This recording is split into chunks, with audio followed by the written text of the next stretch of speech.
ไกลอยู่แห่งหนใดก็หักแพงกันมีประเพณีฮีตของวัฒนธรรมเป็นถิ่นมีชื่อลือนามว่าแผ่นดินคำตั้งแต่นานมาคนลาวเฮานี้สมาชิกสภาประชาชนท่านเป็นขมวดประจำเขตเลือกตั้งเมืองบกและท่านนางสาวลำสีสว่างกรรมการพรรคเมืองประธานสาพันธ์แม่ลิงเมืองสมาชิกสภาประชาชนประจำเขตเลือกตั้งเมืองบกขอบรรดาพนักงานทักษะพนักงานครูอาจารย์ผู้ที่นำคุมบ้านตลอดทอดอำนาจจากโครงบ้านและพ่อแม่ประชาชนภายใน2 กลุ่มบ้านคือ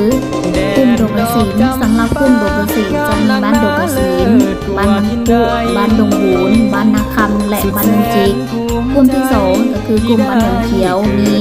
บ้านบึงสานเพิงบ้านบึงสานท่าบ้านดอนเขียวใต้บ้านดอนเขียวเหนือบ้านดอนปลาแดกและบ้านมุงไข่สำหรับกลุ่มโดกศิลป์มีผู้เข้าร่วมจำนวน237 คนยิง121 คนกลุ่มดอนเขียวมีผู้เข้าร่วมจำนวน185 คน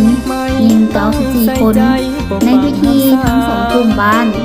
ในบ้านและต่างหน้าผู้ที่นำกลุ่มได้ขึ้นผ่านบทรายงานย่อเกี่ยวกับการเคลื่อนไหวเนียงานต่างๆของบ้านในอย่าง6 เดือนผ่านมา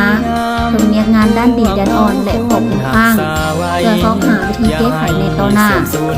ให้คณะผู้แทนได้ฮู้ซึ่งในพิธีคณะผู้แทนทั้ง3 ท่านได้มีการทัดเตรียมกันขึ้นเผยแพร่ผลสำเร็จของประชุมสมัยสามัญเทื่อที่3ของสภาแห่งชาติชุดที่9และของสภาสมาชิกประชาชนคันเผยทั้งมวลชุดที่2ให้บรรดาพ่อแม่ประชาชนในแต่ละกลุ่มบ้านมีความรับรู้และเข้าใจในบรรดาเรื่องงานผลการจัดตั้งปฏิบัติผ่านมาและในตอนท้ายของพิธีแต่ละกลุ่มบ้านทางพ่อแม่ประชาชนได้เสนอปัญหาแต่ละปัญหาขึ้นเกี่ยวกับสถาบันเมืองที่เกิดขึ้น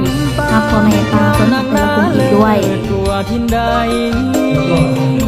สุดแสนภูมิใจที่ได้เกิดเป็นคน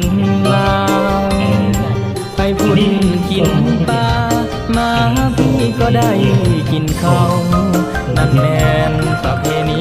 ลาวตั้งแต่พวกเขาสืบทอดกันมาคนลาวอยู่ไม่ต้องใส่ใจปกปักรักษาวัฒนธรรมอันแสนล้ำค่าห่วงสนภาษาอย่าได้ลืมไหลสิ่งที่ดีงามพวกเราควรรักษาไว้อย่าให้เสื่อมสูญเสียหายให้อยู่ตลอดไปคู่กับสังคม